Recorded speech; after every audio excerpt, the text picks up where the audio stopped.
आखिरकार इस सफलता के पीछे राज क्या है? क्योंकि जब हम बात करते हैं मोइरा ग्रुप की, तो ये सेंट्रल इंडिया में एक बहुत प्रतिष्ठित ब्रांड बन चुका है। जाहिर है कि इसके पीछे आप लोगों की अथक मेहनत होगी। आप आज के दिन इसके पीछे श्रेय किसको देना चाहेंगे? नमस्कार। जहाँ तक मोइरा ग्रुप का विस्तार और जो हमारा वटवृक्ष बन चुका है, उसका सबसे बड़ा जो श्रेय जाता है हमारे, वो टीम वर्क का है। और दूसरा आपके अपने सबऑर्डिनेट्स का आप ख्याल रखें। सबका साथ सबका विकास, मोदी जी ने तो अभी बोला है, मैंने 87 में बोल दिया था। इस पे तालियां जरूर होनी चाहिए।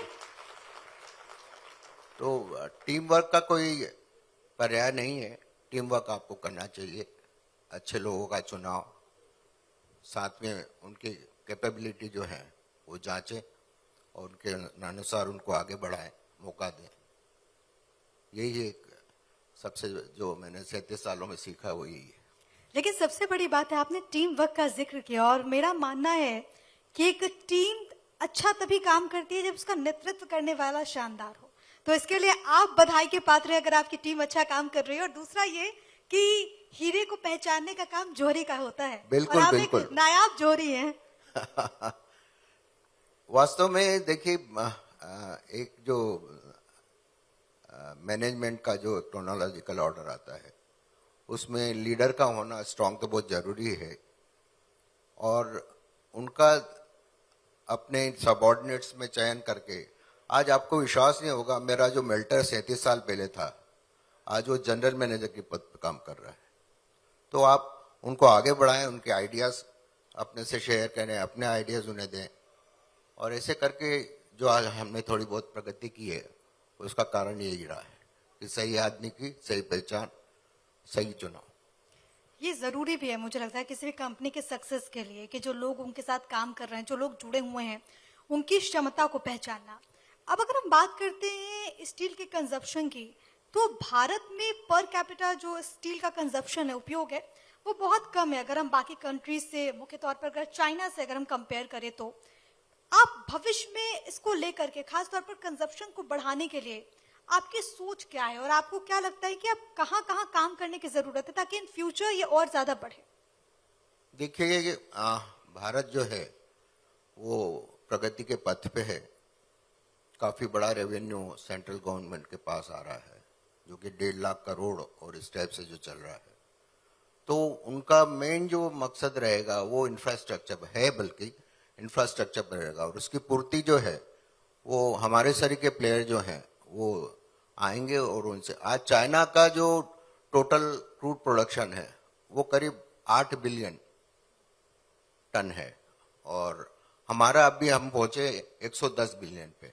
तो there is a big gap, और वो हमें फुलफिल करनी होगी, तभी ये पॉसिबल होगा। एब्सोल्युटली। अगला सवाल मेरा इंफ्रास्ट्रक्चर से जुड़ा हुआ है, जिसका जिक्र अभी आप कर रहे थे, खास तौर पर क्योंकि मध्य प्रदेश को देश का दिल कहा जाता है और मध्य प्रदेश में लगातार हम देखते कि अभी मैं आपसे सवाल जरूर पूछूंगी, लेकिन मध्य प्रदेश सरकार में नगरीय विकास मंत्री कैलाश विजयवर्गीय जी हमारे बीच में मौजूद है। एक बार जोरदार तालियों के साथ मंत्री जी का स्वागत करते हुए। और कैलाश विजयवर्गीय जी, जो कि अपने अलग पहचान के लिए जाने जाते हैं, अपने स्वभाव के लिए जाने जाते हैं, आज ये मंच आपका स्वागत करता है। एक बार जोरदार तालियां नगरीय विकास मंत्री कैलाश विजयवर्गीय। और जाहिर है कि आज इस मंच पर तमाम सवाल मंत्री जी से पूछे जाएंगे। और एक बार फिर से विमल जी, इसी सवाल के साथ कि मध्य प्रदेश में इंफ्रास्ट्रक्चर का भविष्य आप कैसे देख रहे हैं, खासतौर पर जब 2028 में कुंभ की हम बात करते हैं, मध्य प्रदेश में डेवलपमेंट के लिहाज से इंदौर और उज्जैन शहर आपको अभी कहाँ नजर आते हैं? देखिए, इंदौर में एज इट इज काफी बड़ा कंजम्पशन है, बहुत बड़ा कंस्ट्रक्शन का काम यहाँ चल रहा है। और जहाँ तक उज्जैन और इंदौर की बात हो रही है, तो बाईपास का जो काम चल रहा है और अभी सामने कुंभ आ रहा है, तो उज्जैन और इंदौर का नाम बहुत ही मतलब काफी इंफ्रास्ट्रक्चर के मामले में बहुत आगे रहेगा। और ये कि स्वर्णिम अवसर है कि जो इंदौर और उज्जैन को जो है कुंभ मेला जो है, lot of steel will be required, and हम उसकी पूर्ति करेंगे, हमारा विश्वास। जब हम आपके ग्रुप की बात करते हैं, मोयरा ग्रुप की, भविष्य की क्या योजना है आपकी और कितनी कैपेसिटी या फिर बिजनेस के डाइवर्सिफिकेशन के लिए क्या प्लान अब कर रहे हैं? क्योंकि जिस बात का मैं जिक्र शुरू में कर रही थी कि आप लोगों ने कीर्तिमान हासिल किया है, हर नींव की धड़कन आप कहलाते हैं, तो आगे भविष्य के लिए आपकी प्लानिंग क्या है? अभी हाल ही में हमने 6 महीने पहले पाइप का उत्पादन चालू किया है। HR पाइप जो होते हैं वो पाइप का उत्पादन किया है। अभी हमारी हाली क्षमता जो है 6 लाख टन है सरिये की, और ये 3-1 साल में हमारा मिला के करीब 12 लाख टन जो है हम सरिये पाइप और सरिये में मिला के जो है चले जाएंगे। तो अपार संभावना है, और इसी तरह का अगर इकोनॉमिक ग्रोथ रही तो ये भी शायद कम पड़े। जैसे मैंने बताया कि गैप अभी चाइना और इंडिया में बहुत है, जबकि सेकंड लार्जेस्ट है अपन, लेकिन 1.6 और 8 मिलियन बहुत बड़ा फर्क है। तो काफी संभावना है, और उज्जैन के लिए तो एकदम जो है स्वर्णिम अवसर है, क्योंकि कुंभ सामने आ रहा है। सरकार से क्या आप उम्मीद करते हैं? मंत्री जी यहाँ पर सामने बैठे हुए हैं, सरकार से क्या उम्मीद है आपकी? इंडस्ट्री को बढ़ावा दें, उन्हें GST में छूट जो उनकी थी उन्होंने कम कर दी है। तो हमारी रिक्वेस्ट है कि GST की छूट पहले ही जो 70-80% थी वो 40% कर दी है, तो उसको बढ़ाएं, नए लोगों को लाए हैं।